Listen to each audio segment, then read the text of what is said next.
नमस्कार। DD news के इस विशेष बुलेटिन में आप सभी का स्वागत। मैं हूं आपके साथ भावना नैयर और मेरे साथ है मेरी सहयोगी दीपाली, जो अब तक सांकेतिक भाषा में खबरें प्रस्तुत करेंगे। शुरुआत करते हैं सुबह की सुर्खियों के साथ। भारत फ्रांस संबंधों को मिलेगी नई उड़ान। प्रधानमंत्री नरेंद्र मोदी मार्से में करेंगे भारतीय वाणिज्य दूतावास का शुभारंभ। प्रथम विश्व युद्ध में मारे गए भारतीय सैनिकों को देंगे श्रद्धांजलि।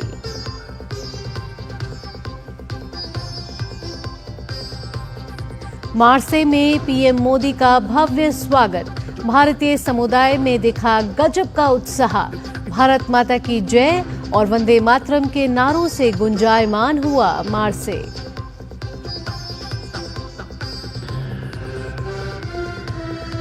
प्रधानमंत्री नरेंद्र मोदी ने भारत के स्वतंत्रता संग्राम में मार्से शहर का बताया विशेष महत्व। कहा, महान स्वतंत्रता सेनानी वीर सावरकर ने इसी शहर में दिया था साहस का परिचय।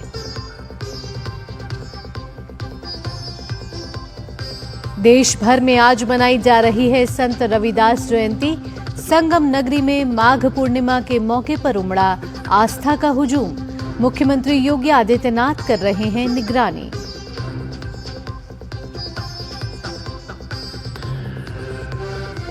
भारत और इंग्लैंड के बीच खेली जा रही वनडे सीरीज का तीसरा और आखिरी मैच आज अहमदाबाद में 2-0 की अजय बढ़त के साथ भारतीय टीम सीरीज पहले ही कर चुकी है अपने नाम। अब खबरें विस्तार से। भारत और फ्रांस के बीच संबंधों को उस समय नई उड़ान मिलेगी जब प्रधानमंत्री नरेंद्र मोदी मार्से में नए भारतीय वाणिज्य दूतावास का शुभारंभ करेंगे। पीएम मोदी और फ्रांस के राष्ट्रपति इमैनुअल मैक्रों संयुक्त रूप से इस वाणिज्य दूतावास का उद्घाटन करेंगे। तय कार्यक्रम के मुताबिक पीएम मोदी मजारेगस वॉर सिमेट्री में प्रथम विश्व युद्ध में मारे गए भारतीय सैनिकों को श्रद्धांजलि देंगे।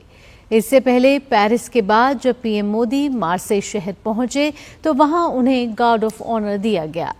इस दौरान फ्रांस के राष्ट्रपति इमैनुअल मैक्रों भी मौजूद रहे। प्रधानमंत्री नरेंद्र मोदी ने फ्रांस के ऐतिहासिक मार्से शहर पहुंचने पर सोशल मीडिया एक्स पर जानकारी देते हुए कहा कि भारत की स्वतंत्रता की खोज में मार्से शहर का विशेष महत्व है।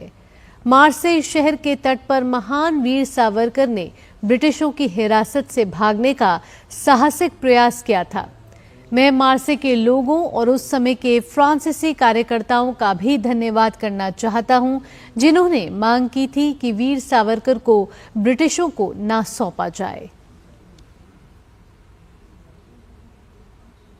प्रधानमंत्री नरेंद्र मोदी फ्रांस के मार्से में जब होटल पहुंचे तो उनका भारतीय समुदाय के लोगों ने भव्य स्वागत किया। उन्होंने पीएम मोदी का भारत माता की जय और वंदे मातरम के नारों के साथ अभिवादन किया।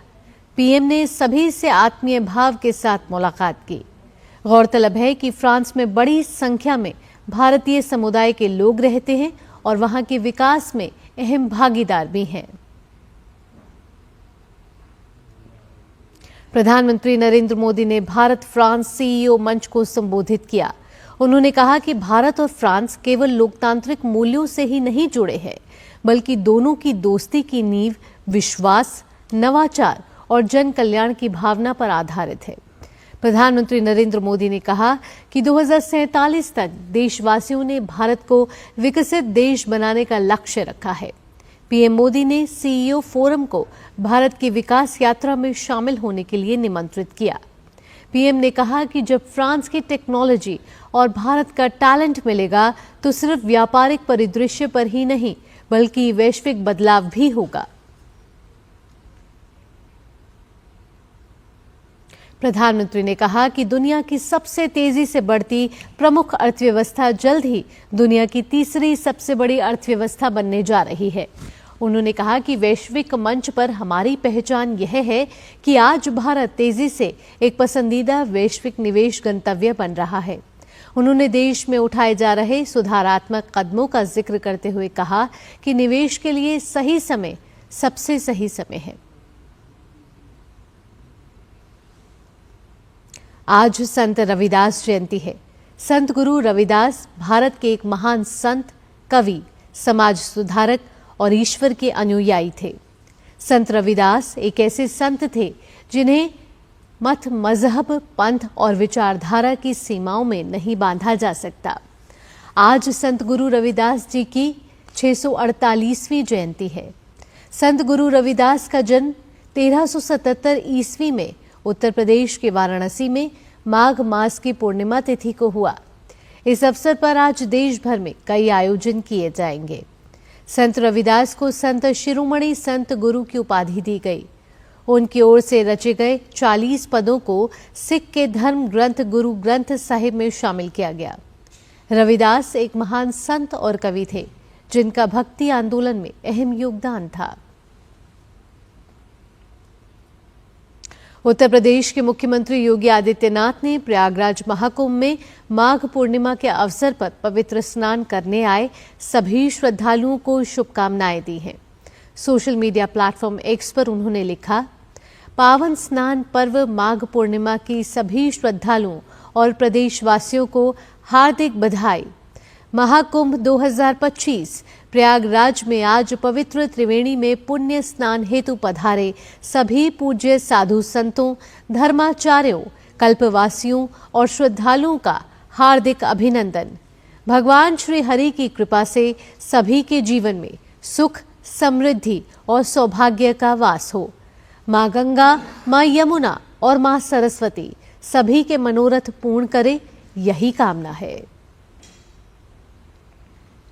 एरो इंडिया 2025 के तहत रक्षा मंत्री राजनाथ सिंह आज मित्र देशों के रक्षा मंत्रियों के साथ द्विपक्षीय बैठकें करेंगे। साथ ही भारतीय नौसेना विमानन की भविष्य की आवश्यकताओं को लेकर आत्मनिर्भर भारतीय नौसेना विमानन में परिवर्तन 2047 और इससे जुड़े पारिस्थितिकी तंत्र पर एक सेमिनार आयोजित किया जाएगा।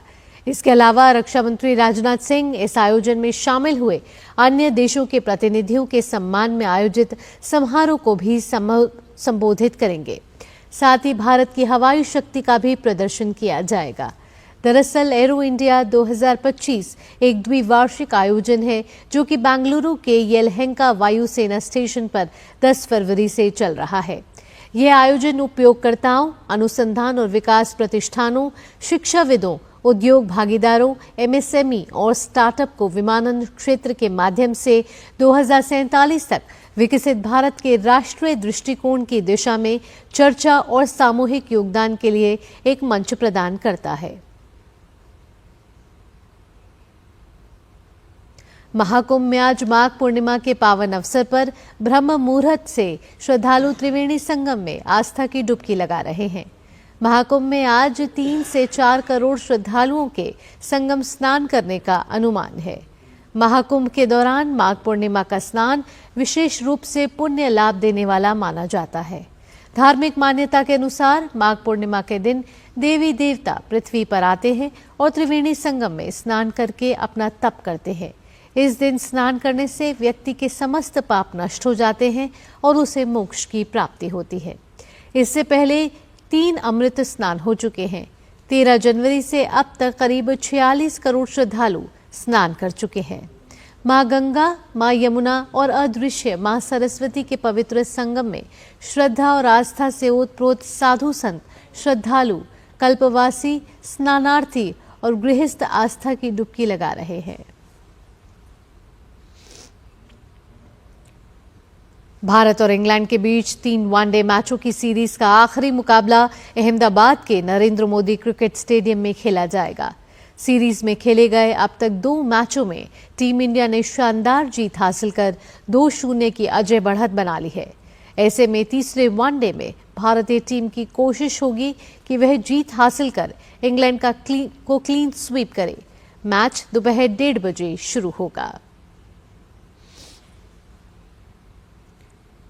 भारतीय तेज गेंदबाज Jasprit Bumrah ICC champions trophy में नहीं खेल पाएंगे। बुमराह पीठ में चोट के चलते प्रतियोगिता से बाहर हो गए हैं। बुमराह के स्थान पर हर्षित राणा को टीम में शामिल किया गया है। भारतीय टीम में एक और बदलाव किया गया है। वरुण चक्रवर्ती को यशस्वी जायसवाल के स्थान पर टीम में जगह दी गई है। इसी के साथ इस विशेष बुलेटिन में इतना ही। मुझे और मेरी सहयोगी दीपाली के साथ टीम को दीजिए अनुमति। खबरों का सिलसिला यूं ही जारी रहेगा। नमस्कार।